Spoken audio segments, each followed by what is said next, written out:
பிரியமானவர்களே, இயேசு கிறிஸ்துவின் நாமத்தில் உங்களுக்கு என் அன்பின் வாழ்த்துக்கள். எப்படி இருக்கிறீங்க? சுகமாக இருக்கிறீங்களா? சந்தோஷமாக இருக்கிறீங்களா? கடந்த ஒரு வார காலம் ஆண்டவர் உங்கள் கூட இருந்து அற்புதமாய் நடத்தினாரா? ஒவ்வொரு நாளும் அவருடைய கிருபை நம்மை தாங்குகிறது. ஆண்டவருக்கு ஸ்தோத்திரம். இந்த நாளிலும் நாம் யாவரும் இணைந்து எழுப்புதலுக்காக ஜெபிக்கவும், நம்முடைய காரியங்களை தேவனுக்கு தெரியப்படுத்தவும் இந்த ஜெபிக்கலாமாங்க நிகழ்ச்சியில் ஆண்டவர் நம்ம இணைத்திருக்கிறார். ஒருவேளை இதுவரைக்கும் நீங்கள் ஜெபித்து சோர்ந்து போயிருக்கலாம். எல்லாருக்கும் அற்புதம் நடக்குது, எல்லோரும் சாட்சி சொல்கிறாங்க, எனக்கு மட்டும் ஒன்றும் நடக்கலையே, நானும் தானே ஜெபிக்கிறேன் என்று எண்ணிக்கொண்டிருக்கிறீங்களா? சோர்ந்து போயிட்டீங்களா? உங்களுடைய விசுவாசத்தை விட்டு விடாதிருங்கள். இன்றைக்கு அந்த அற்புதத்தை நீங்கள் பெற்றுக்கொள்ளக்கூடும். ஆண்டவர் இன்றைக்கு அந்த அற்புதத்தை உங்களுக்கு செய்யக்கூடும். ஆகவே தான் இந்த நாளிலும் இந்த நிகழ்ச்சியை ஆண்டவர் பார்க்கும்படிக்கு உங்களுக்கு இந்த வாய்ப்பை ஏற்படுத்தி தந்திருக்கிறார். விசுவாசத்தை விட்டு விடாதிருங்க. விசுவாசத்தில் உறுதியார்ந்து தொடர்ந்து ஜெபிக்க வேண்டும். எப்பொழுதுமே நாம் ஜெபித்தால் பெற்றுக்கொள்ளும் வரைக்கும் நாம் ஜெபிக்க வேண்டும். நம்ம சோர்ந்து ஜெபத்தை விட்டு விடக்கூடாது. இப்போ நாம் நமக்காக ஜெபிக்கணும்ல, காத்திருக்கிறீங்க தானே? உங்களுக்காக ஜெபிக்கணும்னு சொல்லி, இல்லைங்க என் குழந்தைக்கு சோமில்லை ஜெபிக்கணும், என் கணவர் சுகமில்லாமல் இருக்கிறாங்க, ஒரு அற்புதம் நடக்கணும், எனக்கு இந்த வியாதி 20 வருஷம் 30 வருஷமாக வேதனைப்படுத்துது, எங்கள் குடும்பத்தில் குழந்தை இல்லை, ஆண்டவர் அற்புதம் செய்யணும், இப்படி ஏதோ ஒரு காரியத்துக்காக இயேசு அற்புதம் செய்யணும்னு காத்திருக்கிறீங்கல்ல, இன்றைக்கு இயேசு உங்களுக்கு அற்புதம் செய்வார். இப்போது சில சாட்சிகளை முதலாவது நான் வாசிக்க போகிறேன். அப்புறம் 2 சாட்சிகளை வீடியோவில் பார்க்க போகிறீங்க. அதன் பிறகு ஒரு 5 நிமிடம் ஜெப நேரம். நீங்கள் அற்புதத்தை பெற்றுக்கொள்ளுகிற நேரம், நீங்கள் விடுதலை பெற்றுக்கொள்ளுகிற நேரம், நீங்கள் சுகத்தை பெற்றுக்கொள்ளுகிற நேரம். ஆயத்தமாகுங்க. இந்த உங்களுடைய இருதயத்தை ஆயத்தப்படுத்துங்க. விசுவாசத்தில் நீங்கள் பலனடைந்து ஜெபிக்கணும். விசுவாசம் உள்ளவர்களாக ஜெபத்தில் எதை கேட்டாலும் அதை செய்வேன், அதான் இயேசு சொல்லியிருக்கிறார். அப்போது நீங்கள் அந்த விசுவாசம் உங்களுக்குள்ளே உண்டாகத்தான் என் ஜெபத்தில் ஆண்டவர் கேட்பாரா? மோகன்லாசஸ் எனக்கா ஜெபம் பண்ணால் ஏதாவது நடக்கும்னு பார்க்குறேன். அவர் என்னடானா நான் ஜெபிக்க மாட்டேன், நீங்கள் தான் ஜெபிக்கணும்னு சொல்கிறாரு. சொந்து போயிருக்கீங்களா? உங்கள் ஜெபத்தை ஆண்டவர் கேட்பார். உங்கள் ஜெபத்துக்கு இயேசு காத்திருக்கிறார். உங்கள் மேலே அன்பான ஒரு தகப்பன் அவர். எப்போ நீங்கள் ஜெபம் பண்ணுவீங்கன்னு காத்திருக்கிறார். அதனால் நான் ஜெபம் பண்ண ஆண்டவர் தரமாட்டார் அப்படின்னு நினைக்காருங்க. அது ஆண்டவரை குற்றப்படுத்துவதற்கு சமம். ஆண்டவர் சொன்னார் அவங்கள்ட்ட நீ ஜெபம் பண்ண நான் கேட்க மாட்டேன், நீ கூப்பிட்டா நான் பதில் தர மாட்டேன்னு சொன்னாரா? பிறகு நாம அப்படி ஆண்டவரை குற்றப்படுத்தக்கூடாது. இல்லை, இயேசு என்னையும் நேசிக்கிறார், என் ஜெபத்தையும் கேட்பார், அப்படி விசுவாசிங்க. எனக்கு நான் மரணப்படுக்கையில் சாக கிடந்தப்போ என்னுடைய தாயார், அப்போ அவங்க இந்துவாக இருந்தாங்க, எங்களுக்கு இயேசுக்கு சம்மந்தம் இல்லை, எங்கள் வீட்டில் பைபிளும் கிடையாது, நாங்கள் சர்ச்சுக்கு போனதும் கிடையாது. ஆனால் இயேசுவே என் மகனுக்கு இறங்குன்னு எங்கள் அம்மா என் தாயாருடைய ஜெபத்துக்கு பதில் கொடுத்தார்ல, அப்போ உங்களுக்கு பதில் தருவார்ல. அதனால் நீங்கள் சோர்ந்து போகாமல் ஜெபிக்கிறதற்கு சில சாட்சிகள், இந்த சாட்சிகளை கேட்கும்போது உங்களுடைய விசுவாசம் பலன் அடையும். இப்போ முதலாவது சாட்சி, சகோதரர் நடராஜன், மூணார்லேருந்து சகோதரர் நடராஜன் அவங்க எழுதியிருக்கிறாங்க. அவங்களுக்கு என்ன நடந்ததுன்னு பாருங்களேன். நான் இயேசுவை அறியாத குடும்பத்தில் பிறந்து இயேசுவை ஏற்றுக்கொண்டவன். இயேசுவை ஏற்றுக்கொண்டாலும் பெயர் அளவுக்கு ஆலயத்திற்கு செல்லுவேன். ஜெபம், வேத வாசிப்பு என்று எதுவுமே எனக்கு தெரியாது. நண்பர்களுடன் விளையாட்டாக ஆரம்பித்த என்னுடைய மது குடிக்கும் பழக்கம் நாளடைவில் அடிமையாக என்னை மாற்றிவிட்டது. காலையில் எழுந்ததுமே மதுபானத்தை தேடி சென்று விடுவேன். அதன் பிறகுதான் எனக்கு மற்ற வேலை. மதுபானத்தை தவிர சிகரெட், பீடி புகைக்கும் பழக்கம் எனக்கு இருந்தது. திருமணத்திற்கு பிறகும் என்னுடைய இந்த பழக்கம் தொடர்ந்தது.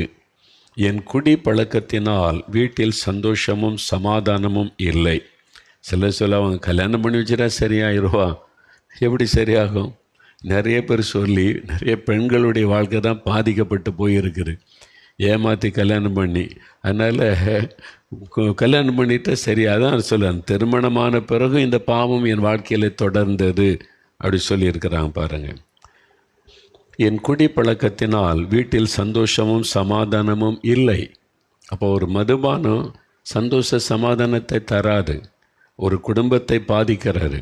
அப்போ மதுபானம் குடிக்கிற எல்லா குடும்பத்தையும் பாதிக்கும் தானே, ஒன்று ரெண்டு கிடையாதுங்க. இது மாதிரி ஆயிரக்கணக்கான சாட்சியை நான் வாசித்திருக்கிறேன். யாருமே குடித்து நாங்கள் சந்தோஷமாக இருந்தோம், ஆசீர்வாதமாக இருந்தோன்னு சொல்லலை. அப்போ டாஸ்மாக் கடை, அரசாங்கம் நடத்துகிற சாராய கடை தமிழ் மக்களுடைய குடும்பங்களை பாதிக்கிறது, குடும்ப சமாதானத்தை கெடுக்கிறது, குடும்பத்தின் ஆசீர்வாதத்தை குலைக்கிறது. அரசாங்கம் இதை கட்டாய சிந்திக்க வேண்டிய ஒரு வேளை வந்துவிட்டது. 500 சாரைக்கடையை மூடினால் போதாது, அத்தனை சாரைக்கடையை மூடி தமிழ்நாட்டில் இருக்கிற குடும்பங்களை பாதுகாக்க வேண்டிய பொறுப்பு அரசாங்கத்தினுடையது. பாருங்கள், இந்திய அரசியலமைப்பு சட்டம் சொல்லுது, ஜனங்களை இந்த மாதிரி மதுபானம், போதை வஸ்துகள், இந்த மாதிரி தவறான பழக்கங்களில் அடிமைப்படாதபடி அவங்களை பாதுகாக்க வேண்டியது அரசாங்கத்தின் பொறுப்பு. அதனால் தானே குட்கா போன்ற அந்த போதை தரக்கூடிய பொருட்களெல்லாம் தடை பண்ணி அதை போய் அரெஸ்ட் பண்ணுறாங்கல்ல. அதை விட பயங்கரம்ல இந்த மதுபானம் எவ்வளோ பெரிய பாதிப்பை, எத்தனை குடும்பங்களை இது இன்றைக்கி பாழாக்கி கொண்டு இருக்கிறது. நாம் இதை தான் சொல்லி ஜெபித்து கொண்டு இருக்கிறோம். அத்தனை மதுபான கடை மூடு வரைக்கும் நம்ம ஜெபத்தை விடக்கூடாது. ஆண்டவர் இந்த காரியத்தில் தொடர்ந்து கிரியேஷன் பாருங்கள். சமாதானம் இல்லை, மதுபானத்தினால சமாதானம் பாதிக்கப்பட்டு இன்றைக்கி குடும்பங்கள் பாழாகி கொண்டு இருக்கிறது. அதான் நம்முடைய உள்ளத்தில் பாரம். உங்களுக்கு தெரியுமா, நான் திரும்ப திரும்ப சொல்வதற்கு காரணம், ஒரு முறை சொன்ன சில சமயம் மைண்டில் ஏறாது, திரும்ப திரும்ப சொன்னால் தான் மனதில் ஏறும். நீங்கள் குடும்ப ஜபம், தனி ஜப சபையில் பாஸ்டர்மார்கள் உங்கள் சபையில் இதுக்கெல்லாம் பாரம் எடுத்து தயவு செய்து ஜபம் பண்ணுங்கள். அப்போ அந்த சமுதாயத்தில் நடக்கிறத பார்த்து பாரம் எடுத்து ஜெபிக்காவிட்டால் என்ன சபை? யோசித்து பாருங்கள். தயவு செய்து இதை மனதில் கொள்ளுங்கள். தமிழ்நாட்டில் கடந்த சில 10 வருஷங்களில் கணக்கெடுப்பு சொல்லுகிறது, விதவைகள் பெருகி இருக்கிறாங்க. விதவை பெண்கள் பெருகி இருக்கிறாங்க.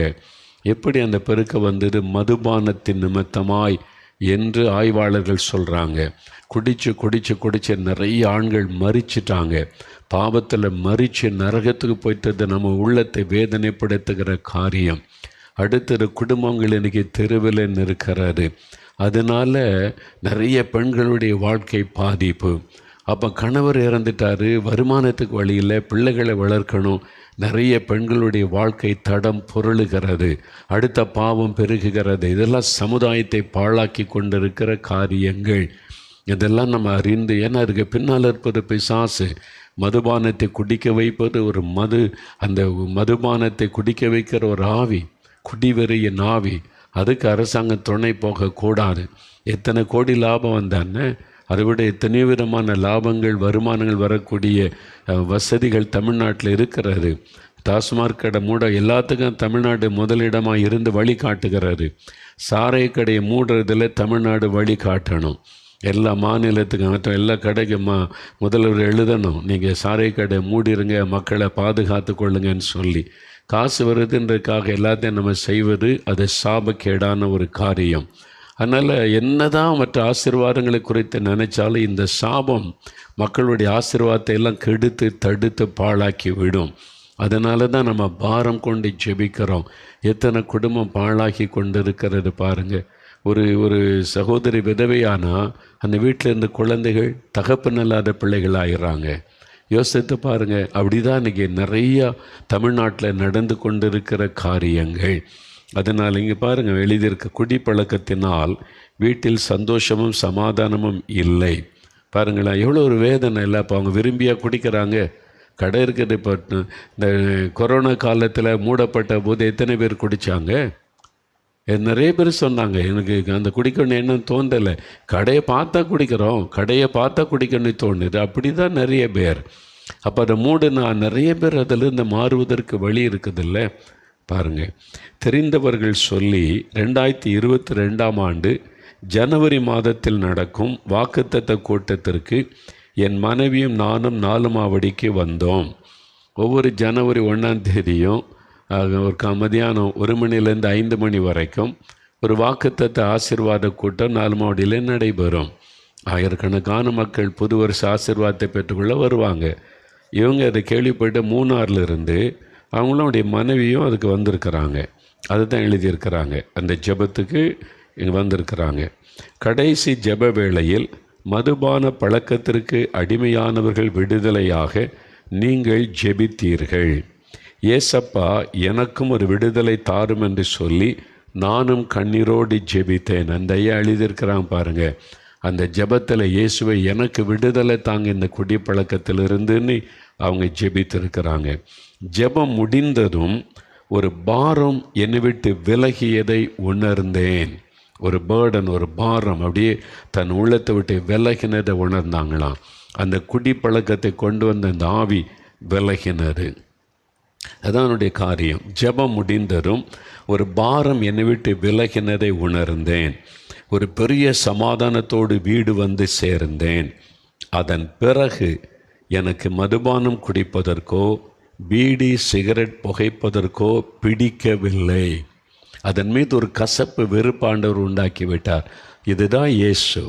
ஆனால் தான் இயேசு கிறிஸ்து விடுதலையாக்கினால் மெய்யாகவே விடுதலை அடைவீர்கள் என்று யோவான் 8:36 வசனத்திலே வாசிக்கிறோம். மெய்யான ஒரு விடுதலை. இயேசுடைய ஒரே ஒரு தொடுதல் உங்களை பாவ கட்டிலிருந்து விடுதலை ஆக்கிவிடும். பாருங்கள், 36 வருஷமாக இந்த மாதிரி பாவத்தில் இருந்த ஒரு சகோதரனை ஒரே ஒரு தொடுதல், அவ்வளோதான். இயேசு கிறிஸ்துவனுடைய அற்புத வல்லமை பாருங்கள். இயேசு செய்கிற மிகப்பெரிய அற்புதம் என்ன தெரியுமா? குருடலுக்கு பார்வை கொடுப்பதோ கேன்சரை குணமாக்குவதோ அல்ல, பாவிகளுடைய வாழ்க்கையை மாற்றுவது, பாவ வல்லமிலிருந்து மனிதனை விடுதலை ஆக்குவது. இந்த மாதிரி 36 வருஷ குடிகாரனை ஒரே நாளில் யாராவது மாற்ற முடியுமா? நீ கேள்விப்பட்டிருக்கீங்களா? இயேசுவால் முடியும். இந்த மாதிரி ஆயிரக்கணக்கான சாட்சியை நான் உங்களுக்கு வாசித்து இருக்கிறேன். இன்னும் நீங்கள் அவ்வளோ விசுவாசிக்கலைன்னா எப்படி ஆசீர்வாதம்? நீங்கள் விசுவாசித்து ஜெபிங்க. இன்றைக்கு உங்களுக்கு விடுதலை. என்னால் விட முடியல, நீங்கள் விட முடியாது. இயேசு விடுதலை தருவார். உங்களால் விட முடியாது. அதனால் தானே கடவுள் மனிதனாய் வந்து நம்முடைய விடுதலைக்காக சிலுவையில் ரத்தம் சிந்தினார். அதனால் அவர் உங்களுக்கு விடுதலை தர முடியும். இன்றைக்கி மதுபானம், போதை வஸ்துகள், சூதாட்டங்கள், தவறான பழக்கங்கள் எதிலிருந்து இன்றைக்கி உங்களுக்கு விடுதலை தருவார். பயப்படாதங்க, சோர்ந்து போகாதங்க. நீங்கள் ஐயோ நான் பாவின்னு இயேசு புறமே தள்ளிடுவார் அப்படின்னு நினைக்காதங்க. அவர் பாவிகளின் சிநேகிதன், உங்களுக்காக பரிதபிக்கிறார். பாருங்கள் என்ன நடந்தது. அதன் பிறகு அந்த எண்ணம் கூட இப்பொழுது எனக்கு இல்லை. அந்த எண்ணம் கூட இல்லை. சிந்தனையிலேருந்து அந்த மதுபான பழக்கம், புகைக்கிற பழக்கம் மாறிவிட்டார். பாருங்கள், ஜெபமே செய்யாத நான் தினமும் இப்பொழுது காலையில் 1.5 மணி நேரம், இரவில் 1 மணி நேரம் தேசத்திற்காக மற்றவர்களுக்காக ஜெபிக்கிறேன். பாவம் செய்தால் ஜெபிக்க முடியாது, ஜெபம் பண்ணால் பாவம் செய்ய முடியாது. அதான் வித்தியாசம். நல்லா நீங்கள் ஜெபம் பண்ணி ஆண்டவரோடு இருந்தீங்கன்னா பாவம் உங்களை மேற்கொள்ளாது. பாவத்திலிருந்து விடுதலையாக்கி பரிசுத்தத்தில் வளர்ந்துக்கிட்டே இருப்பீங்க. நீங்கள் பாவத்திலே இருந்து கொண்டால் ஜெபிக்க முடியாது. அதுதான் இப்போ அவங்களால ஜெபிக்காமல் இருக்க முடியல. மணிக்கணக்காக ஜெபிக்கிறாங்களாம், மற்றவர்களுக்காக ஜெபிக்கிறாங்க. ஆலயத்திற்கு இப்பொழுது தவறாமல் நான் செல்லுகிறேன். 36 வருடமாய் சம்பாதிக்கும் பணத்தையும் இழந்து வீட்டில் சந்தோஷத்தையும் சமாதானத்தை இழந்திருந்த என்னுடைய உள்ளத்தில் இயேசு வந்ததுமே எனக்குள் இந்த பாவம் வெளியேறி நிம்மதி சமாதானம் என் உள்ளத்திற்குள் வந்தது. என்னுடைய பாவ பழக்கத்தை மாற்றின இயேசுவுக்கு நன்றி. நடராஜன் என்கிற அன்பு சகோதரர் மூணார்லேருந்து தன் அனுபவத்தை எழுதியிருக்கிறாங்க. பார்த்தீங்களா, அவங்க ஃபோட்டோ கூட நாங்கள் தெரியப்படுத்தி இருக்கிறோம். அட்ரஸ், ஃபோன் நம்பர் எல்லாம் இருக்குது. நீங்கள் சந்தேகப்பட்டு அவங்கள்ட்ட நேரடியாக பேசி அறிந்து கொள்ளலாம். இயேசு அற்புதமான விடுதலை தருகிறவர். இன்றைக்கு உங்களுக்கு ஒரு விடுதலை தேவை. உங்களுக்கு ஒரு விடுதலை தேவை, இயேசுவுக்கு தெரியும். அதனால தான் உங்களோட பேசுகிறார். வாலிப தம்பி, வாலிப மகனே, மகளே, ஏதோ ஒரு அடிமைத்தனம் வெளியே சொல்ல முடியல, உனக்கு ஒரு விடுதலை வேணும். இன்றைக்கு இயேசு உனக்கு விடுதலை தரப்போகிறார். இன்றைக்கி ஒன்று ஒப்பு கொடுத்து நீ ஜெபிச்சா போதும். இன்னொரு சாட்சியை நீங்கள் பாருங்கள். சகோதரி பியூலா திருப்பூர்லேருந்து எழுதியிருக்கிறாங்க. இந்த சாட்சியை கவனிங்க. நான் கிறிஸ்தவளாக பிறந்திருந்தாலும் பெயரளவில்தான் ஒரு கிறிஸ்தவ வாழ்க்கை வாழ்ந்தேன். ஒரு சுயநல வாழ்க்கை தான், சுயநல ஜெபம்தான் என்னிடத்தில் இருந்தது. மற்றவர்களுக்காக நான் ஜெபித்தது இல்லை. எனக்கு 10 வருடங்களாக தீராத தலைவலி பிரச்சனை இருந்தது. தலைவலி வந்துவிட்டால் உட்காரவோ படுக்கவோ என்னால் முடியாது.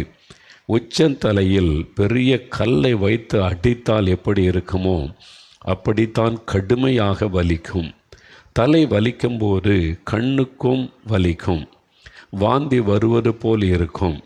என்னை சோதித்து பார்த்த மருத்துவர்களும் டாக்டர் சொன்னாங்க, தலைவலி வரும் பொழுதெல்லாம் மாத்திரை போட்டு கொள்ளுங்கள், வேறு வழி இல்லை என்று சொல்லிவிட்டேன். இது சுகம்லாம் ஆக்க முடியாது, அந்த நேரம் ஒரு மாத்திரை போட்டுக்கொள்ளுங்க, அவ்வளோதான்.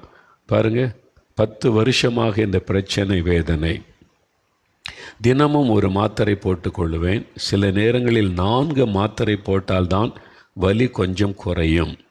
என் அம்மா ஜெபிக்கலாமாக நிகழ்ச்சியை பார், உனக்கு இயேசு சுகம் தருவார் என்று சொல்லுவார்கள். தலைவலிக்கும் ஜெபிக்கலாமாக நிகழ்ச்சிக்கு என்ன சம்பந்தம் என்று பார்க்காமலே தவிர்த்து வந்தேன்.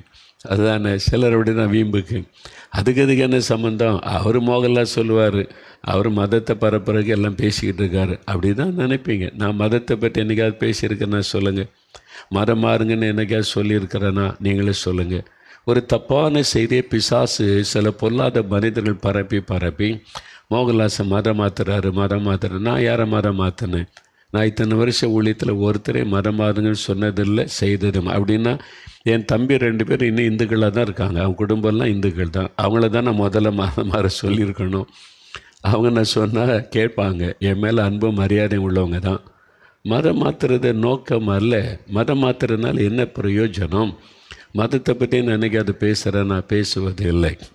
மனிதனுக்கு விடுதலை வேணும், சுகம் வேணும், சமாதானம் வேணும், நிம்மதி வேணும், ஆசீர்வாதம் வேணும். அதை கொடுக்கிற ஒரு ஆண்டவர் ரட்சகர் இருக்கிறார். அவர்கிட்ட நீங்கள் இலவசமாக எல்லா ஆசீர்வாதத்தையும் பெறலான்ற நற்செய்தியை நான் சொல்லுகிறேன், அவ்வளோதான். நீங்கள் விரும்பினா விசுவாசித்து அற்புதத்தை பெற்றுக்கொள்ளலாம், வேண்டாம் அப்படின்னு சொன்னால் வேண்டாம், அது உங்கள் விருப்பம். இயேசு யாரையும் கட்டாயப்படுத்துவதே இல்லை. ஆண்டவரே சொல்லார், வருத்தப்பட்டு பாரம் சுமக்கிறவர்களே என்கிட்ட வந்து அவங்களுக்கு இளைப்பாறுதல் தருகிறேன். நான் வர முடியாது போயா அப்படின்னு சொன்னால் அது உங்கள் விருப்பம். இயேசு யாரையும் பயமுறுத்தி அடிமைப்படுத்தி தனக்கு நீ எனக்கு சேவை செய்யணும் அப்படின்லாம் ஆண்டவர் பயமுறுத்துவது இல்லை. அதனால் பாருங்கள், இந்த அற்புதம் உங்களுக்கு சொல்லப்படுகிறது. அவங்க பாருங்கள், தலைவலிக்கும் ஜெபிக்கலாமாக நிகழ்ச்சிக்கு என்ன சம்பந்தம் என்று பார்க்காமலே தவிர்த்து வந்தேன். ஒரு நாள் உங்களுடைய நிகழ்ச்சியை நான் பார்த்தேன்.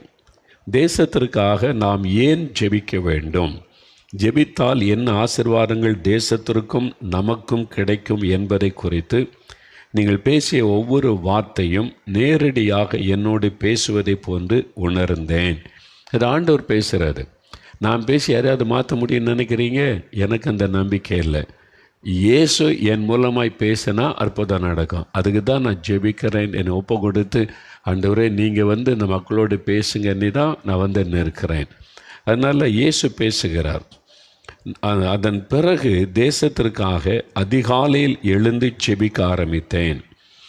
நீங்கள் வியாதியஸ்தர்களுக்காக உங்களுடைய ஜெப வேளையில் ஜெபிக்கும் போதும் நானும் மற்றவர்களுக்காகவே ஜெபித்தேன்.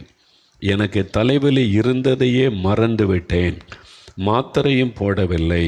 எனக்கு தலைவலி இருந்ததற்கான அறிகுறியே இல்லாமல் போய்விட்டது. எப்படி மறைந்தது என்று எனக்கே தெரியவில்லை. நான் தேசத்திற்காக மற்றவர்களுக்காக ஜெபிக்க ஆரம்பித்ததுமே எனக்கு 10 வருடமாயிருந்த தலைவலி மறைந்தது. எனக்கு சுகம் கொடுத்த இயேசுவுக்கு நன்றி. நீங்கள் சுகத்தை பெற்றுக்கொள்ள பல வழி இருக்கிறது. ஒன்று, இயேசுவை நோக்கி ஜெபம் பண்ணி விசுவாசித்து சுகத்தை நீங்கள் பெற்றுக்கொள்வது. இன்னொன்று வந்து எண்ணெய் பூசி ஜெபம் பண்ணி இயேசுவின் நாமத்தினால் அற்புதத்தை பெற்றுக்கொள்வது. இன்னொன்று, இந்த மாதிரி வரம்பெற்ற ஊழியரிடத்தில் போய் ஜெபம் பண்ணி விடுதலை சுகத்தை பெற்றுக்கொள்வது. இன்னொன்று பாருங்கள், நீங்கள் மற்றவங்களுக்காக உண்மையாக கருத்தாக ஜெபித்தா உங்கள் சிறையிருப்பு மாறும். அதுக்கு தான் இந்த அற்புதம் நடந்திருக்கிறாரு. அதுதான் இந்த மகளுக்கு நடந்தது. 10 வருஷம் வியாதியை ஆண்டவர் மாற்றி போட்டார். இயேசுவுக்கு ஸ்தோத்திரம். இன்னொரு சாட்சி பாருங்கள். சகோதரர் செல்வராஜ் கோவையிலிருந்து நல்ல ஒரு அற்புதமான சாட்சி, கவனிங்க.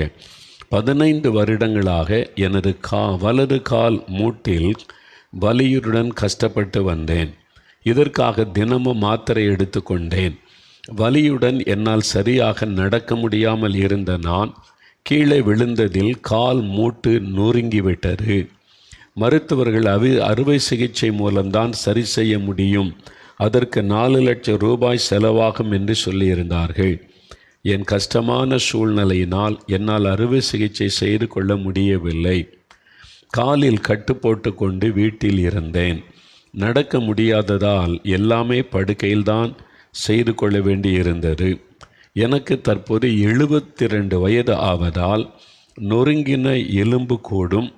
நான் மீண்டும் நடப்பேன் என்பதற்கு நொறுங்கின எலும்புகள் கூடும், நான் மீண்டும் நடப்பேன் என்பதற்கு மருத்துவர்கள் எந்த உத்தரவாதமும் எனக்கு தரவில்லை. 72 வயசு ஆகிப்போச்சு, இனி அந்த எலும்பு சேராது, முழங்கால் அந்த முட்டில் எலும்பு நொறுங்கி விட்டது, அவ்வளவுதான் என்று சொல்லிட்டாங்க. 3 மாதம் கட்டு போட்டு இருக்க வேண்டும் என்று சொல்லியிருந்தார்கள்.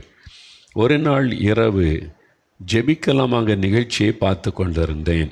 வியாதியஸ்தர்களுக்காக நீங்கள் ஜெபிக்கும்போது நானும் எனது மூட்டில் கை வைத்து இயேசுவே எனக்கு சுகம் தாரும் என்று கண்ணீரோடு ஜெபித்தேன். சரிங்களா? விசுவாசத்தோட, கண்ணீரோட, பாரத்தோட அவங்க ஜெபிக்கிறாங்க. ஜெபித்த போது என்ன நடந்த போது பாருங்கள். அதே நேரத்தில் ஒரு கை என்னுடைய கால் முட்டியை தொடுவது போல் உணர்ந்தேன். ஒரு கரம் என்னுடைய அந்த முழங்கால் பகுதியை தொடுவதை நான் உணர்ந்தேன்.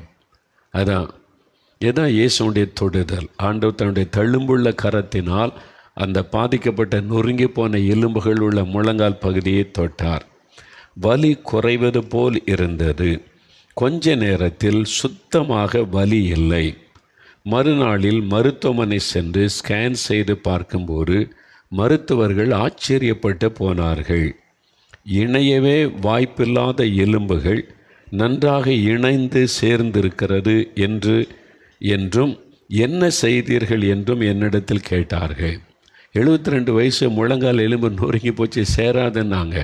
இப்போ ஸ்கேன் இயேசு தொட்டார். அடுத்த நாள் ஸ்கேன் எடுத்து பார்த்தா எல்லாம் சேர்ந்துருக்கு, புதுசாக மாறி இருக்குது. அதான் இயேசு செய்கிற அற்புதம். டாக்டர்ஸ் கேட்டாங்க, என்ன நடந்துச்சு? இவங்களை ஆச்சரியப்பட்டு அவங்க கேட்குறாங்க, உங்களுக்கு என்ன நடந்தது என்பதாக. நானும் இயேசுதான் என்னை தொட்டார் என்று சொன்னேன். சொல்லுங்க, இயேசு என்னை தொட்டு குணமாக டாக்டர்ஸ்க்கே சாட்சி சொல்லியிருக்கிறாங்க.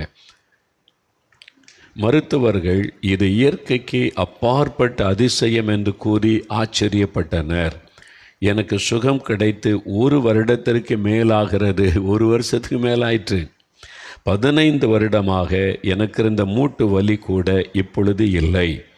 எந்த மருந்து மாத்திரையும் இல்லாமல் சந்தோஷமாக என்னுடைய வேலைகளை நான் செய்து கொண்டிருக்கிறேன். இயேசுவை அறியாதவர்களுக்கு என்னுடைய சாட்சியை சொல்லி வருகிறேன்.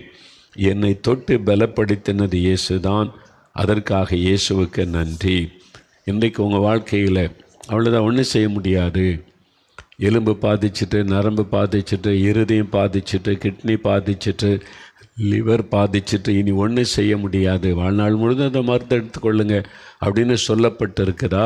இயேசுடைய ஒரு தொடுதல். நீங்கள் வாஞ்சிக்க, இயேசுவை என்னையும் தொடுங்க. அந்த ஐயாவை தொட்டிங்களே, அவங்களுடைய முழங்காலை தொட்டிங்களே, என்னையும் தொடுங்க.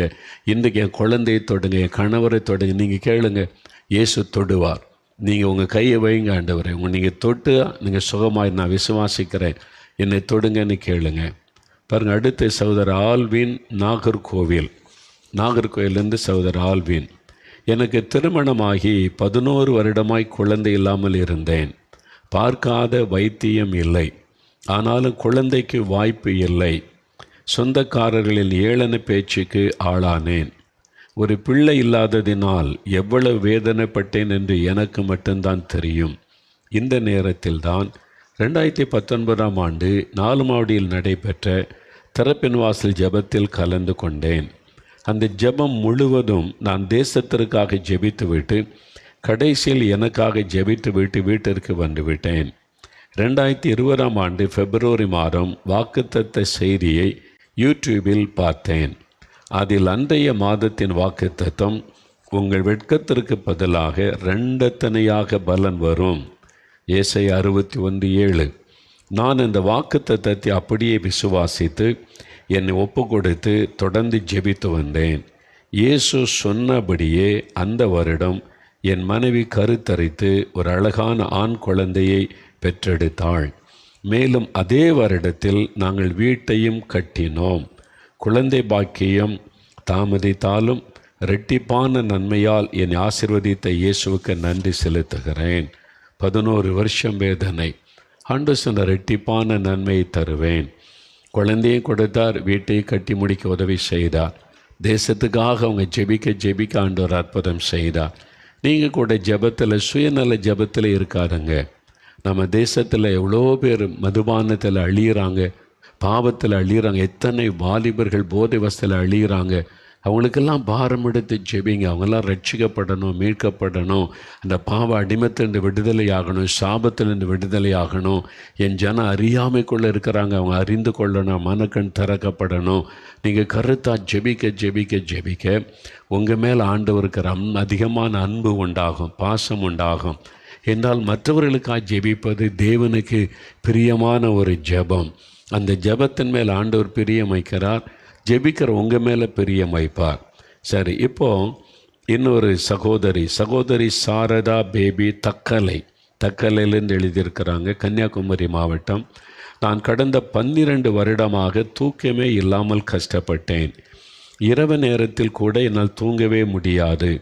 தூக்கம் இல்லாததினால் எனக்குள் ஒரு சொல்ல முடியாத வேதனையும் மன அழுத்தமும் இருந்தது. 12 வருடம் தூக்கமில்லை. எவ்வளவோ மருந்து மாத்திரைகளை முயற்சி செய்து பார்த்து விட்டேன். ஆனாலும் என்னால் தூங்க முடியவில்லை. இருக்கின்ற வேதனையில் மேலும் ஒரு வேதனையாக 2021ஆம் ஆண்டிலிருந்து கழுத்து வலியும் எனக்கு வந்தது. அந்த பக்கம் இந்த பக்கம் திருப்ப முடியாதபடி ஒரு வேதனை. கழுத்தை அப்படி கூட திருப்ப முடியாதான், அவ்வளோ வேதனை. எனக்கு வாழவே பிடிக்கவில்லை. எனக்கு மட்டும் ஏன் இவ்வளவு வேதனை என்று செத்துவிடலாம் என்று முடிவுடன் தான் இருந்தேன். 2022ஆம் ஆண்டு சாக முடிவெடுத்து டிவிக்கு அருகில் நான் வைத்திருந்த பூச்சி மருந்தை எடுத்து குடித்து என் உயிரை மாய்த்து கொள்ளலாம் என்று மருந்தையும் கையில் எடுக்க சென்றேன். அப்பொழுதுதான் ஜெபிக்கலாமாக நிகழ்ச்சி ஓடிக்கொண்டிருந்த டிவியிலிருந்து உங்களுடைய சத்தம் கேட்டது. என்ன நடக்குது பாருங்கள். டிவி வச்சுருந்த அந்த அலமார் அந்த இடத்துல தான் பூச்சி மருந்து வச்சுருந்துருக்கிறாங்க. அதை எடுத்து குடிச்சிட்டு செத்துடலாம் என்று சொல்லி நீங்கள் பேசினது எனக்கு ஆச்சரியமாக இருந்தது. பயம் வேண்டாம், கலக்கம் வேண்டாம் என்று இயேசு உங்களுக்கு ஒரு அற்புதம் செய்வார். இன்று உங்களுடைய பிரச்சனை இயேசு மாற்றுவார் என்று பேசினீர்கள். அது எனக்காகவே பேசினதை போன்று உணர்ந்தேன். ஜெப வேளையில் வலி இருப்பவர்கள் வலி உள்ள இடத்தில் கை வைத்து ஜெபியுங்கள் என்று நீங்கள் சொன்னீர்கள். நானும் என் கழுத்தின் மீது கை வைத்து ஜெபம் செய்தேன். ஏதோ பந்து போன்ற ஒன்று கீழே விழுந்ததை உணர்ந்தேன். அந்த நிமிடமே கழுத்து வலி இல்லை. அன்றைய இரவே நான் அதுவரை தூங்காத ஒரு நிம்மதியான தூக்கத்தை தூங்கினேன். நான் இப்பொழுது சந்தோஷமாக இருக்கிறேன். எல்லா வேலைகளையும் என்னால் செய்ய முடிகிறது. 12 வருடமாய் எனக்கு இருந்த தூக்கமில்லாத பிரச்சனையிலிருந்தும் கழுத்து வலியிலிருந்தும் விடுதலை கொடுத்து என்னை வாழ செய்திருக்கிற இயேசுவுக்கு நன்றி. பாருங்கள், சாரதா பேபி தக்கலிருந்து எழுதியிருக்கிறாங்க. 12 வருஷமாக தூக்கம் இல்லை, கழுத்து வலி திருப்ப முடியும், செத்துடலாம், தற்கொலை பண்ண முயற்சிக்கிறாங்க. உங்கள் பிரச்சனைக்கு முடிவு தற்கொலை அல்ல. சகோதரனே சகோதரியே, எந்த பிரச்சனையாக இருக்கட்டும், தற்கொலை பிரச்சனைக்கான முடிவு அல்ல. தற்கொலை பண்ணி செத்துட்டிங்கன்னா சாத்தான் உங்களுடைய ஆத்மாவை நரகத்துக்குள்ளே கொண்டு போயிடுவான். அதன் பிறகு தான் தீராத பிரச்சனை ஆரம்பிச்சிடும். அவ்வளோதான், நீங்கள் லைஃப் லாங்காக நரகத்தின் அக்னியின் வேதனை தான். அதுக்கு இடம் கொடுக்காதங்க. உங்களுக்கு அற்புதம் செய்கிற இயேசு இருக்கிறார். உங்களுக்கு என்ன பிரச்சனை? சுகம் வேணுமா? விடுதலை வேணுமா? இயேசு இருக்கிறாரு. எவ்வளோ பேர் ஆயிரமான சாட்சிகளை நான் உங்களுக்கு சொல்லி இருக்கிறேன்னு. இந்த அற்புதத்தை பார்த்து நீங்கள் அவரை நம்பலைன்னா உங்களுக்கு எப்படி ஆசீர்வாதம் வரும்? அவரை விசுவாசிங்க. யார்கிட்டையாவது இயேசு காசு கேட்டாரா? அவங்களுக்கு காசு கேட்டாரா? 4 மணிக்கு நடந்து வா அப்படின்னு சொன்னாரா? நீ அப்படி உன்னை வருத்திக்க, உன்னை வேதனைப்படுத்த அப்புறம் ஆசீர்வதிப்பேன்னு சொன்னாரா? இல்லையே. விசுவாசம், ஒரு சின்ன விசுவாசத்தை ஜெபம் பண்ண உங்களுக்கு அற்புதம் நடந்தது. இத்தனை பேருக்கு அற்புதம் நடந்திருக்கு, உங்களுக்கு செய்ய மாட்டாரா? இயேசு பட்சமாதெல்லாம் பார்க்க மாட்டார், மத வித்தியாசம்லாம் பார்க்க மாட்டார். நீங்கள் யார் இருந்தால் இயேசுவே எனக்கும் ஒரு சுகம் கொடுங்க, எனக்கும் ஒரு விடுதலை கொடுங்க, எனக்கும் இன்றைக்கு ஒரு அற்புதம் செய்யன்னு ஜெபிச்சு பாருங்கள். இன்றைக்கு உங்களுடைய பிரார்த்தனைக்கு இயேசு பதில் தருவார். உங்களுக்காக யாரும் ஜெபிக்க வேண்டாங்க. உங்களுக்கு ஆண்டவருக்கு உங்களுக்கு நடுவாக யார் வரணும்? இயேசு உங்கள் பக்கத்தில் வந்து நிற்கிறார்ல, மகளே நீ கூப்பிடு, மகனை நீ கூப்பிடு, நான் உனக்கு அற்புதம் செய்கிறேன்னு சொல்கிறார்ல, அந்த இயேசு இப்போ உங்கள் பக்கத்தில் தானே வந்திருக்கிறாரு. சரி, இப்போ இன்னும் 2 சாட்சி வீடியோவில் பார்க்க போகிறீங்க. ஒன்று சகாயமேரி, கடலூர் மாவட்டத்திலேருந்து சகாயமேரி. ஒரு அற்புதம் பாருங்கள், வினோதமான ஒரு வியாதி அவங்களுக்கு. 5 வருஷம் இந்த வியாதியை இயேசு அப்படின்ற நேரத்தில் மாற்றி குணமாக்கி விட்டார். அது இன்னொரு சாட்சி சகோதரர் ராஜீவ் காயல்பட்டினத்தில் அங்கேருந்து 16 வருஷம் குடி பழக்கத்திலிருந்து இயேசு அவருக்கு எப்படி விடுதலை கொடுத்தார். உண்மை நடந்த அந்த 2 சாட்சிகளை நீங்கள் பார்க்க போகிறீங்க. அதுக்கு பிறகு நம்ம ஜெபிக்க போகிறோம். முதலாவது சகோதரி சகாயமேரி, கடலூர் மாவட்டம். பாருங்கள், ஒரு வினோதமான வியாதி தானே இது. மூக்கிலேருந்து ரத்தம் கொட்டிக்கிட்டே இருக்குமா. காலையில் எழுந்த உடனே பல சமயங்களில் 5 வருஷமாக டாக்டர்ஸே குழம்பி போயிட்டாங்க, என்னன்னு தெரில அப்படின்னு சொல்லி. எப்படி ஒரு மனவேதனை, தூக்கமில்லை, கஷ்டம். ஆனால் இயேசு இந்த ஜெபிக்கலாம் நிகழ்ச்சியை பார்த்து கொண்டிருக்கும்போது அவனுடைய உள்ளத்தில் பேசினார். விசுவாசத்தோடு ஜெபிச்சு அற்புதம் நடக்கும்னு மூக்கில் கை வைத்து ஜெபிக்கிறாங்க. ஒரு 5 நிமிடம் தான் ஜெபம் பாருங்கள். ரொம்ப கஷ்டமே தேவையில்லை. இயேசு கிறிஸ்துக்கிட்ட இருந்து அற்புதம் பெறுவதற்கு கஷ்டமே கிடையாதுங்க.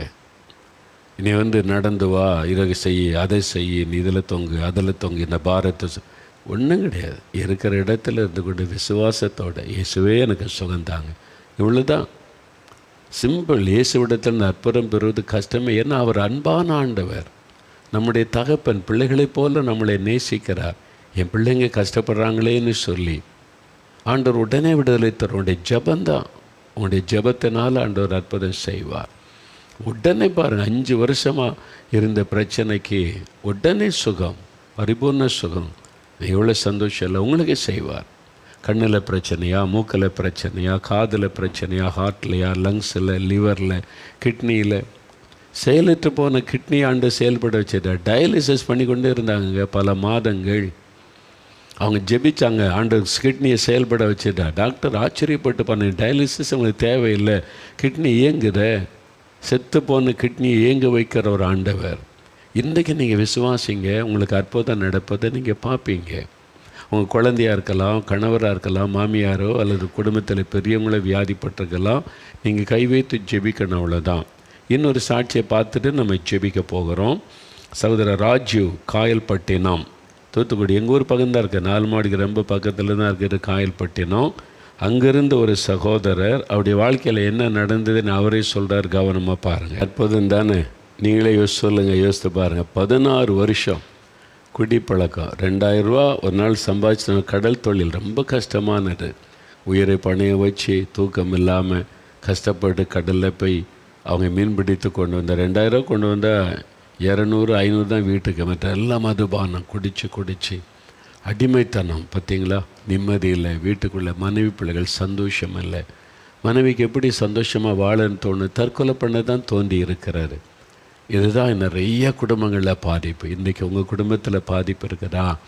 என்னால் விட முடியுமான்னு நினைக்கிறீங்களா? 16 வருஷம் அந்த மதுபான பழக்கத்தில் அப்படின்ற நேரத்தில் விடுதலை. அது மேலே கசப்பு கொடுத்துட்டார் ஆண்டவர், வெறுப்பு கொடுத்துட்டார், குடிக்கணும் எண்ணத்தை எடுத்து விட்டார். அதுதான் இயேசு கிறிஸ்து செய்கிற மிகப்பெரிய அற்புதம். உங்களுக்கு செய்வார். என்ன பாவம்?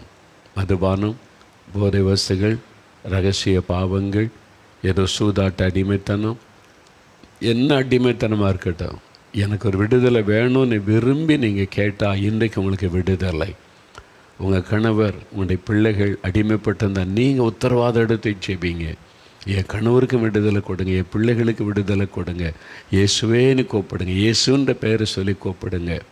நீங்கள் எங்கே போக வேண்டாம், பணம்லாம் செலவு பண்ண வேண்டாம், எங்கேயும் பிரயாணப்படலாம் வேண்டாம், வீட்டில் இருந்த முழங்கால் போட்டு ஜெபம் பண்ணுங்க, அவ்வளோதான். இயேசு இன்றைக்கு உங்களுக்கு அற்புதம் செய்வார். இப்போ நம்ம ஜெபிக்க போகிறோம்.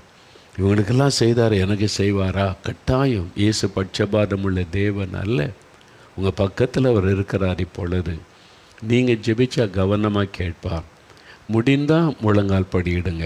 முழங்கால் படியிடுவது நம்மை தேவருக்கு முன்பாய் தாழ்த்துவதற்கு ஒரு அடையாளம். முடிந்தால் அப்படியே நீங்கள் முழங்கால் படியிடுங்க.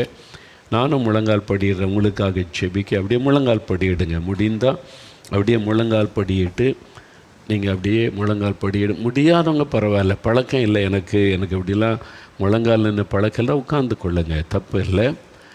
நீங்கள் கண்களை மூடி உங்களுடைய எண்ணம் சிதறக்கூடாது. ஒரு மனதோட கண் முன்னால் இயேசுவை நினைத்து, இயேசுவே இவங்களுக்கெல்லாம் அற்புதம் செய்தீங்களே, இவங்க நோயெல்லாம் குணமாக்குனீங்களே, இத்தனை வருஷம் வியாதியெல்லாம் மாற்றிட்டீங்க, அற்புதமாக செஞ்சீங்க, குழந்தையை கொடுத்துருக்குறீங்க, பாவத்திலேருந்து விடுதலை கொடுத்துருங்க, எனக்கு ஒரு விடுதலை வேணும், எனக்கு ஒரு சுகம் வேணும், எனக்கும் ஒரு அற்புதம் நடக்கணும், எங்கள் குடும்பத்துலேயும் ஒரு அற்புதம் நடக்கணும். கண்ணீரோடு அவரை நோக்கி கூப்பிடுங்க. அப்படியே முழங்கால் கண்களை மூடி இயேசுவை பார்த்து, இயேசுவே எனக்கு ஒரு விடுதலை தாங்க, எனக்கும் ஒரு சுகம் தாங்க, என் குழந்தைக்கு சுகம் தாங்க, என் கணவருக்கு விடுதலை கொடுங்க, இயேசுவே விடுதலை தாங்க, இயேசுவே அற்புதம் செய்யுங்க. கேட்குறீங்களா? கேளுங்க கேளுங்க. 5 நிமிஷம்தான், நீங்கள் கேளுங்க. உங்கள் ஜபத்தை இயேசு கேட்கிறார்.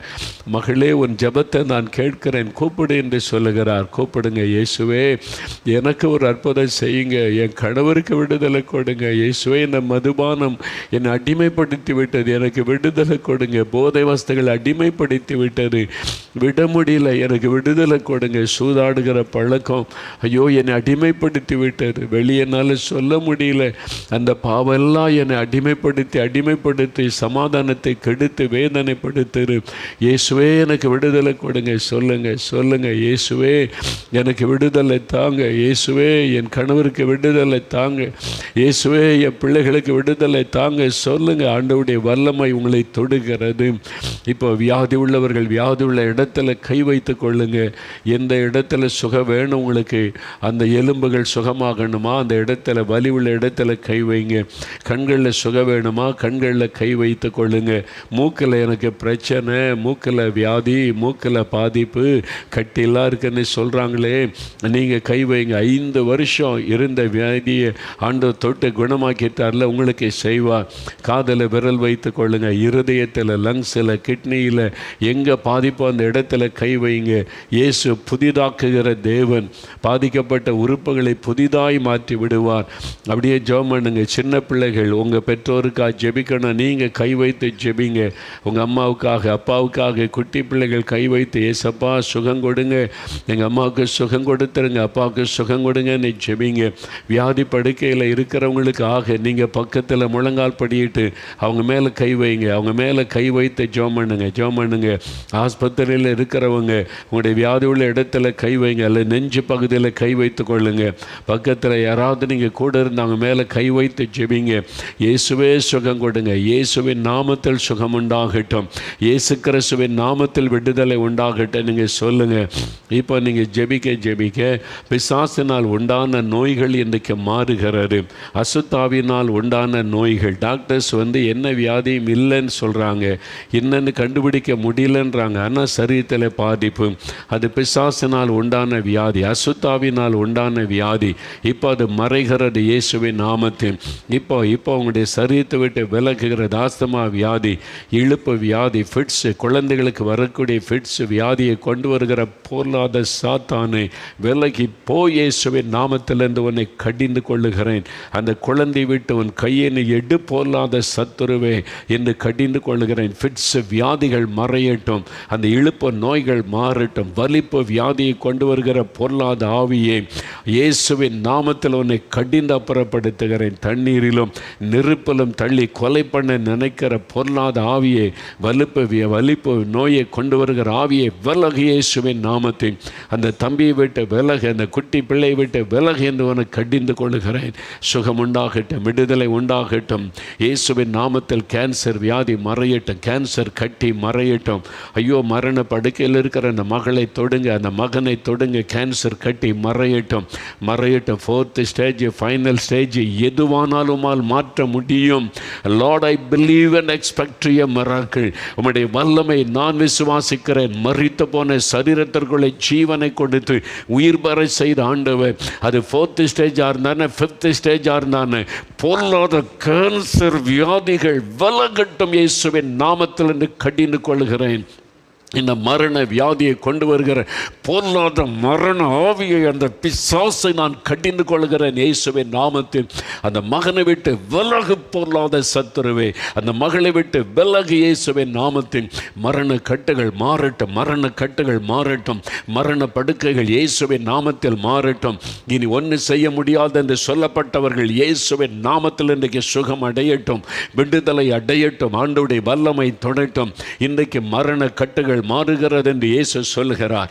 மரணத்தை கொண்டு வர போராடுகிற ஆவிகள் விலகுகிறது இயேசுவின் நாமத்தினாலே.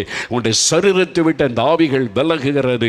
மரண வியாதியை கொண்டு வந்த ஆவிகள் இப்பொழுது விலகுகிறது இயேசுவின் நாமத்தில். சுகம் பெறீங்க, சுகம் பெறீங்க, விடுதலை அடைகிறீங்க. இயேசுவுக்கு நன்றி சொல்லுங்க, நன்றி சொல்லுங்க. வாய் திறந்து அவரை துதிக்க ஆரம்பிங்க, வாய் திறந்து அவரை துதிக்க ஆரம்பிங்க. நீங்களும் ஜெபிக்கணும், இயேசுடைய பெயரை சொல்லுங்க. இயேசுவே இயேசுவே ஸ்தோத்திரம்னு சொல்லுங்க. ஆண்டவருடைய வல்லமை இறங்கி உங்களை விடுதலை ஆக்கி கொண்டு இருக்கிறதற்காக நன்றி. மரண கட்டுகள் மாறுகிறது, மரண வியாதிகள் மாறுகிறது. பாதிக்கப்பட்ட உறுப்புகள் இயேசுவின் நாமத்தில் செயல்படுகிறது. சிறுநீரகம் இயேசுவின் நாமத்தில் செயல்படட்டும், லங்ஸ் இயேசுவின் நாமத்தில் செயல்படட்டும், லிவர் இயேசுவின் நாமத்தில் செயல்படட்டும், பேங்க்ரியாட்ஸ் இயேசுவின் நாமத்தில் செயல்படட்டும். பாதிக்கப்பட்ட உறுப்புகளிலே சுகம், கண்களிலே சுகம், காதிலே சுகம், மூக்கிலே காணப்படுகிற சதைகள் மறையட்டும், பிரச்சனைகள் மறையட்டும் இயேசு கிறிஸ்துவின் நாமத்தில் சுகம். ஆண்டவரே, பிரெயினில் காணப்படுகிற டியூமர் மறைந்து போகட்டும் இயேசுவின் நாமத்தில். அந்த மூளையில் இருக்கிற கட்டி மறைந்து போகட்டும். முதுகு எலும்பில் இருக்கிற வலி மாறட்டும். பாதிக்கப்பட்ட எலும்புகள், நொறுங்கி போன எலும்புகள் புதிதாய் மாறட்டும். அந்த தகப்பனாருக்கு சுகம் கொடுத்தீரே, இந்த மகளுக்கு சுகம் கொடுங்க, இந்த மகனுக்கு சுகம் கொடுங்க. விடுதலை உண்டாகட்டும். ஆண்டவருடைய வல்லமை தொடுகிறது, விடுதலை உண்டாகி கொண்டு இருக்கிறது. இயேசுவுக்கு நன்றி, இயேசுவுக்கு நன்றி, இயேசுவுக்கு நன்றின்னு சொல்லுங்க. குழந்தைக்காக ஜெபிக்கிறீங்க, குழந்தை மேலே கை வைங்க. தாயார் தகப்பனார் கை வைங்க. இயேசுவின் நாமத்தில் குழந்தைக்கு சுகம் உண்டாகிறது. குழந்தையினுடைய பாதிக்கப்பட்ட இருதயம் புது இருதயமாய் மாறுகிறது. குழந்தையினுடைய இருதயத்தில் இருக்கிற ஓட்டைகள் மறைகிறது. ஆபரேஷன் தேவையில்லை. இயேசு சுகம் கொடுத்து கொண்டிருக்கிறார். பயப்படாதங்க. என் குழந்தையினுடைய சரீரத்தில் கத்தி படக்கூடாதுன்னு ஜெபிக்கிற சகோதரி, உங்களுடைய ஜெபம் கேட்கப்பட்டது. உங்களுடைய குழந்தையினுடைய இருதயத்தில் ஓட்டை மறைந்து போனது. அடுத்த முறை சோதிக்கும் போது நீங்கள் அதை அறிந்து கொள்வீங்க. இயேசுவின் நாமத்தில் விடுதலை. என் கை என்னுடைய சரீரத்தில் இந்த கத்தி படக்கூடாதுன்னு ஜெபிக்கிற தாயார், உங்களுடைய ஜெபம் கேட்கப்பட்டது. அந்த மரண கட்டு மாறுகிறது. இயேசுவின் நாமத்தில் விடுதலை. அப்படியே வாய் திறந்து இயேசுவே ஸ்தோத்திரம்னு சொல்லுங்க. இயேசுவே ஸ்தோத்திரம். அநேகருக்கு இன்றைக்கு விடுதலை சுகம் உண்டாகி கொண்டு இருக்கிறதை நான் பார்க்கிறேன். இயேசுவுக்கு நன்றி சொல்லுங்க. சிறுநிவாசன் என்கிற ஐயா ஜெபிக்கிறீங்க. ஐயா, மரண போராட்ட ஐயா, ராத்திரிலாம் உங்களுக்கு தூக்கம் இல்லை, ஒரு மரண பய கலக்கம். இவங்களுக்கெல்லாம் இயேசு சுகம் கொடுத்தான்னு சொல்கிறாங்களே. இயேசுவே எனக்கும் சுகம் கொடுங்க, நாம் நம்புகிறேன்னு சொல்கிறீங்க. இயேசுடைய வல்லமை உங்களை தொடுகிறது ஐயா. இன்றைக்கு உங்களுக்கு விடுதலை, மரண பயம் மாறுது. அந்த உங்களுடைய சரீரத்தில் இருக்கிற வியாதி மறைகிறது. அற்புதமான சுகம் இயேசு உங்களுக்கு தருகிறார். இயேசுவுக்கு நன்றி சொல்லுங்கள். இயேசுவுக்கு நன்றி. நீலகண்டன் என்கிற ஒரு ஐயா ஜெபிக்கிறீங்க. நீங்கள் உங்களுடைய முழங்கால், அந்த முட்டுகள், அந்த ஜாயிண்டெல்லாம் வலி, எலும்புகளெல்லாம் வலி, பாதிக்கப்பட்ட நிலைமையில் நடக்க முடியாமல் வேதனையோடு இருந்து ஜெபிக்கிறீங்க. இயேசுவே எனக்கும் ஒரு சுகம் கொடுங்கன்னு கேட்குறீங்க. இயேசு உங்களை நேசிக்கிறதுனால உங்களை தொட்டு குணமாக்குகிறார். இயேசுடைய தழும்புள்ள கரம் உங்களை தொடுகிறது. அந்த வலிகள் மாறுகிறது. ஜாயிண்டுகளில் எலும்பில் இந்த வலி மாறுது. எளிமையாக நடங்க. இயேசுவே ஸ்தோத்திரம்னு சொல்லிட்டு நடங்க. இயேசுவே ஸ்தோத்திரம், இயேசுவே ஸ்தோத்திரம் அப்படி சொல்லுங்கள். இப்போ நீங்கள் பலன் அடைகிறீங்க. கால்கள் பலன் கொள்ளுகிறது. எளிமையை நடங்க. இயேசுவின் நாமத்தில். ஆண்டவர் கொடுத்த விடுதலைக்காக நன்றி. லாரன்ஸ் என்கிற சகோதரனை ஆண்டவர் தொடுகிறார். முதுகு எலும்பு பாதிக்கப்பட்டு குடும்பத்தை இனி எப்படி நடத்துறது, யார் சம்பாதிச்சு நடத்த முடியும், நான் முடக்கப்பட்டு போனேனே என்று கலங்கி நிற்கிறீங்களே லாரன்ஸ், இயேசுவே எனக்கு சுகம் கொடுங்க, என் பாவத்தை மன்னிச்சு விடுதலை கொடுங்க. நீங்கள் ஆண்டவர் உங்களுடைய பாவத்தை மன்னித்து சுகம் தருகிறார். அந்த எலும்புகள் புது எலும்பாக மாறுது. அந்த வலி மறைகிறது. இயேசுவின் நாமத்தில் எழுந்துருங்க. எளிமை உட்காருங்க. எளிமை நடக்க ஆரம்பிங்க. இயேசு உங்களை குணமாக்கி விட்டதற்காக ஸ்தோத்திரம் பண்ணுங்க. ஆண்டவருக்கு நன்றி சொல்லுங்க, நன்றி சொல்லுங்க. இயேசுவின் தழும்புகளால் குணமாகி கொண்டு இருக்கிறீங்க. இயேசுவுக்கு நன்றி சொல்லுங்க. அல்போன்ஸ் என்கிற சகோதரி, உங்கள் மேலே ஆண்டவருடைய கரம் வைக்கப்படுகிறது. இயேசுவின் தழும்புள்ள கரம் வைக்கப்படுது. உங்களுக்கு பல வியாதி, தலையிலேருந்து கால் வரைக்கும் வியாதி. நான் எதுக்கு ஜெபிக்கிறதுன்னு நினைக்கிறீங்கல்ல, ஆண்டவர் தலைமுறை முதல் கால் வரை சுகமளிக்கிற வல்லமை அனுப்புகிறார். விடுதலை உங்களுக்கு இன்றைக்கு இயேசுவின் நாமத்தில் விடுதலை. இனி தினம் வேதம் வாசித்து ஜெபம் பண்ணுங்க. பைபிளை நீங்கள் நல்ல வசனத்தை கவனமாக கேளுங்க, ஜெபிங்க, இயேசுவை பற்றி கொள்ளுங்க. ஆண்டவருடைய வல்லமை இந்த நாள் உங்களுக்கு கொடுத்த சுகத்திற்காக ஒரு ஸ்தோத்திரம் பண்ணுங்க. ஆண்டவருக்கு நன்றி, இயேசுவுக்கு நன்றி, இயேசுவுக்கு நன்றி. சீதா லட்சுமி, லட்சுமின்னு கூப்பிட்றாங்க, சிலர் சீதான்னு கூப்பிடுவாங்க. முழு பெயர், உங்களுடைய பெயர் சீதா லட்சுமி. ஆண்டவுடைய கரம் உங்களை தொடுகிறது அம்மா. ஆண்டவுடைய வல்லமை உங்களை தொடுகிறது அம்மா. அவர் உங்களை நேசிக்கிறதுனால உங்களை தொடுகிறான். நீங்கள் ஒரு மரண வேதனைப்பட்டு கொண்டு இருக்கிறீங்க. செத்து போனால் நல்லா இருக்கும்னு அடிக்கடி நினைக்கிறீங்க. அவ்வளோ வேதனை அனுபவிக்கிறீங்க. இயேசு உங்களுக்காய் பரிதபிக்கிறார். நான் உனக்காக மரித்தேன் மகளே, நான் உன்னை குணமாக்குகிறேன் என்று குணமாக்குகிறார். இப்போ இயேசுடைய வல்லமை சரீரத்தில் இறங்குகிறது. இப்போ உங்களுடைய சரீரத்தில் பாதிக்கப்பட்ட உறுப்புகள் எல்லாம் சரி செய்யப்படுகிறது. சுகத்தை பெற்றுக்கொள்கிறீங்க. இயேசுவுக்கு ஸ்தோத்திரம், நன்றின்னு சொல்லுங்கள். இயேசுவே நன்றி, இயேசுவே ஸ்தோத்திரம், இயேசுன்ற பெயரை சொல்லுங்கள். விடுதலை உண்டாகி கொண்டு இருக்கிறது. இயேசுவுக்கு ஸ்தோத்திரம். ஆண்டவர் செய்கிற காரியத்திற்காக நன்றி, அற்புதங்களுக்காக நன்றி ஆண்டவரே. தேங்க்யூ லார்ட், உமக்கு நன்றி, உமக்கு ஸ்தோத்திரம் ஆண்டவரே. நளினி, ஆண்டவுடைய கரம் உங்களை தொடுகிறது. நளினி, சரும நோயினால் மரண அவஸ்தைப்படுகிறீங்க. நான் செய்த பாவத்தினால இந்த வியாதி என்று உங்களையே நொந்து கொள்ளுகிறீங்க. உங்களுடைய பாவத்தை நீங்கள் உணர்ந்ததுனால இயேசு உங்களை மன்னித்து குணமாக்குகிறார். இப்போது ஆண்டவுடைய வல்லமை உங்கள் மேலே இறங்குகிறது. அந்த நரக வேதனை கொண்டு வந்த சரும ஊரல் வியாதி மறைகிறது. இயேசுவின் நாமத்தில் உங்களுக்கு விடுதலை. இயேசுவே ஸ்தோத்திரம்னு ஆண்டவரை மகிமைப்படுத்துங்க. ஆண்டவருடைய கரம் தொட்டதற்காக நன்றி. சிவகாமி என்கிற சாயார் ஜெபிக்கிறீங்க. இயேசு மேலே உங்களுக்கு ரொம்ப அன்பு, விசுவாசம். நீங்கள் ரொம்ப அன்பாக இயேசுவை நேசித்து ஜெபிக்கிற ஒரு தாயார். ஆண்டவர் மேலே ரொம்ப அன்பும் பாசமும் உள்ளவர்கள். அதனால் இயேசு உங்களுடைய ஜெபத்தை கேட்டார். நீங்கள் உங்களுடைய குடும்பத்தில் உள்ளவங்களுக்காக ஜெபிக்கிறீங்க. உங்கள் குடும்பத்தில் ஒரு விதமான வியாதி பலரை தாக்கி கொண்டே இருக்கிறது. ஒவ்வொருவராய் பாதிக்கப்படுறாங்க. என் குடும்பத்தின் மேல் இருக்கிற சாபம் மாறி இந்த வியாதியெல்லாம் நீங்கிட்ட ஜெபிக்கிறீங்க. உங்கள் நிமித்தம் உங்களுடைய குடும்பத்துக்கு ஆண்டவர் இரக்கம் செய்கிறார். உங்களுடைய ஜெபம் கேட்கப்பட்டது. சாபக்கட்டு அறுக்கப்படுகிறதம்மா. இந்த நாள்லேருந்து உங்கள் வீட்டுக்குள்ளேயே நீங்கள் மாற்றத்தை பார்ப்பீங்க. இயேசு உங்களுடைய ஜெபத்தை கேட்டார். இயேசுவுக்கு ஸ்தோத்திரம் அப்படின்னு அவரை மகிமைப்படுத்துங்க. கர்த்தர் அப்படி செய்கிற அன்பிற்காக உமக்கு நன்றி. உமக்கு ஸ்தோத்திரம் ஆண்டவரே, உமக்கு நன்றி. மகிமையின் தேவனுக்கு நன்றி என்று உம்மை துதிக்கிற சுரேந்தர் என்கிற சகோதரர் நீங்கள் ஜெபிக்கிறீங்க. சுரேந்தர் என்கிற சகோதரர் நீங்கள் தூர இடத்திலிருந்து ஜெபிக்கிறீங்க. ஆண்டவர் இயேசுடைய கரம் உங்களை தொடுகிறது. உங்களுடைய ஜெபம் கேட்கப்பட்டது. உங்கள் குடும்பத்தின் மேல் இருக்கிற அந்த பிசாசின் கிரியைகள் அழிக்கப்படுகிறது. நோய்களையும் பயத்தையும் கொண்டு வந்து போராடுகிற மரண ஆவி உங்களுடைய குடும்பத்தை விட்டு இன்றைக்கு விலகுகிறது. அற்புத மாற்றத்தை இன்று முதல் வீட்டுக்குள்ளே காண்பீங்க. இயேசுவுக்கு ஸ்தோத்திரம்னு ஆண்டவரை மகிமைப்படுத்துங்க. கர்த்தருக்கு நன்றி. ஆண்டவர் இந்த நாளில் வித்தியாசமாய் செயல்படுவதை நான் பார்க்கிறேன். அவர் மனதுருக்கமுள்ள தேவனாக அநேகருக்கு அற்புதம் செய்து கொண்டே இருக்கிறதை பார்க்கிறேன். அதனால் இந்த ஜெபத்தினால் நிறுத்த முடியலை. ஆவியானவர் என்னை ஏவிக்கொண்டே இருக்கிறவருடைய மனதுருக்கத்தின் வல்லமை. நான் ஜனங்களுக்காக பரிதபிக்கிற தேவன். என் ஜனங்கள் என்னை நோக்கி கூப்பிடுகிறேன். ஜனங்களுக்கு நான் அற்புதம் செய்யணும். என் ஆண்டவர் எனக்கு அற்புதம் செய்து கொண்டு இருக்கிறார். ஆண்டவருடைய கரம் தொட்டு கொண்டு இருக்கிறது. மகிழம்பூ என்கிற பெயருடைய ஒரு சகோதரி ஜெபிக்கிறீங்க. உங்களுடைய பெயர் மகிழம்பூ. ஆண்டவருடைய கரம் உங்களை தொடுகிறது. சகோதரி, நீங்கள் கண்ணீரோடு நிற்கிறீங்க. உங்களுடைய குடும்பத்தில் பல பிரச்சனை, போராட்டம். சித்தர்லான்னு பல முறை முயற்சி பண்ணி ஆண்டவர் கிருபையாக பாதுகாத்தார். இல்லை, இயேசு உங்களுடைய குடும்பத்தை ஆசீர்வதிக்கிறார். குடும்பத்தில் இருக்கிற போராட்டம் மாறுகிறது. சமாதான குறைவு மாறுகிறது. நோய்கள் மாறுகிறது. உங்களுடைய சரீரத்தை பாதித்து கொண்டிருந்த ஒரு பொருளாத பிசாசினால் உண்டான வியாதி உங்களை விட்டு இன்றைக்கு விலகுகிறது. இயேசுவின் நாமத்தில் விடுதலை. இயேசுவுக்கு நன்றி. இந்த ஆண்டவரை துதிங்க. வாய் திறந்து இயேசுவே உமக்கு ஸ்தோத்திரம்னு சொல்லுங்கள். நல்ல வாய் திறந்து ஆண்டவரை துதிங்க. ஆண்டவருடைய கரம் உங்களுக்கு அற்புதம் செய்து விட்டதற்காக ஆண்டவருக்கு நன்றி. நன்றின்னு சொல்லுங்கள். கர்த்தர் அப்படி செய்கிற அன்பிற்காக நன்றி, ஆசீர்வதித்ததற்காக உமக்கு நன்றி. எல்லாம் வலதுகரம் வைத்தங்க. இயேசுவே உமக்கு ஸ்தோத்திரம். என்னை தொட்டதற்காய், சுகம் தந்ததற்காய், விடுதலை கொடுத்ததற்காய் ஸ்தோத்திரம்னு சொல்லுங்கள். இயேசுவே ஸ்தோத்திரம்னு சொல்லுங்கள். நல்ல வாய்த்தரன்னு சொல்லுங்கள். இயேசுவே ஸ்தோத்திரம். என்னை கொடுத்த விடுதலைக்காய் ஸ்தோத்திரம். எங்கள் குடும்பத்துக்கு கொடுத்த விடுதலை சுகத்திற்காய் ஸ்தோத்திரம். ஆண்டவருக்கு ஸ்தோத்திரம்னு சொல்லுங்கள். நன்றின்னு சொல்லுங்கள்.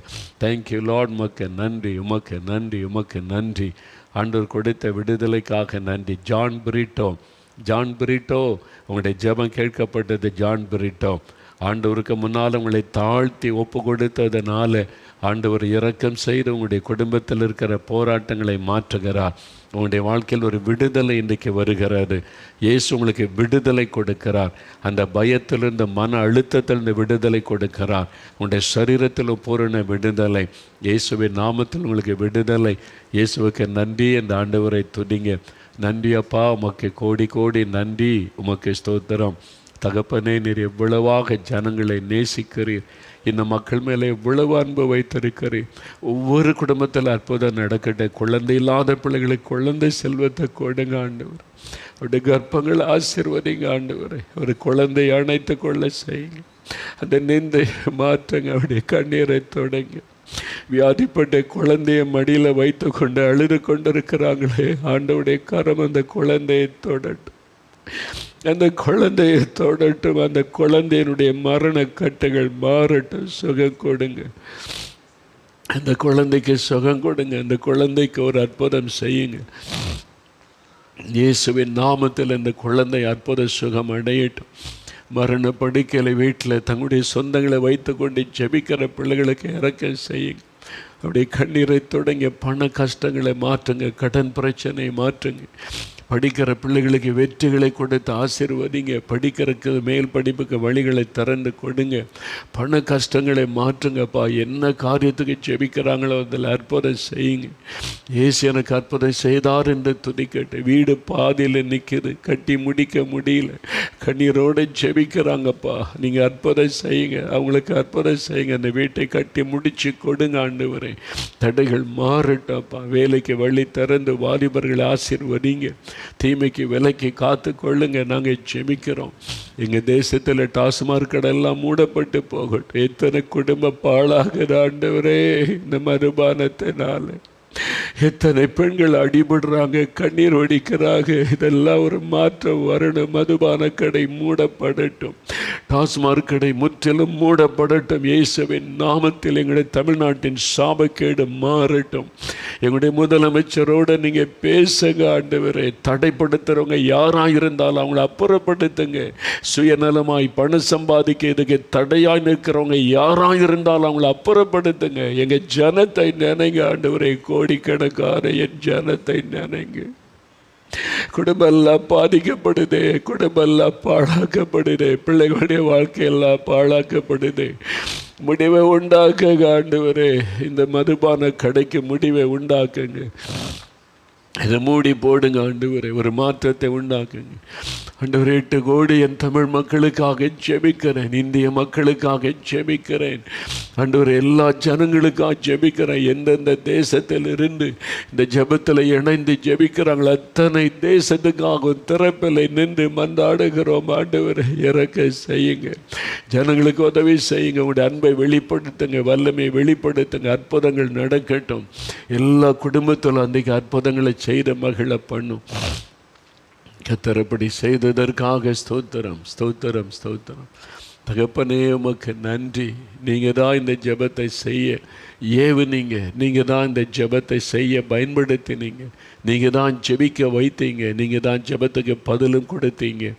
எல்லா மகிமையும் எங்கள் இயேசு ராஜாவிற்கு செலுத்துகிறோப்பா. இன்றைக்கே அவருடைய குடும்பங்களிலே மகிழ்ச்சி, சந்தோஷம் உண்டாகட்டும். சுகமும் ஆசீர்வாதம் நன்மையும் உண்டாகட்டும். இயேசு கிறிஸ்துவின் நாமத்தில் ஜெபிக்கிறோம் பிதாவே. ஆமேன், ஆமேன்.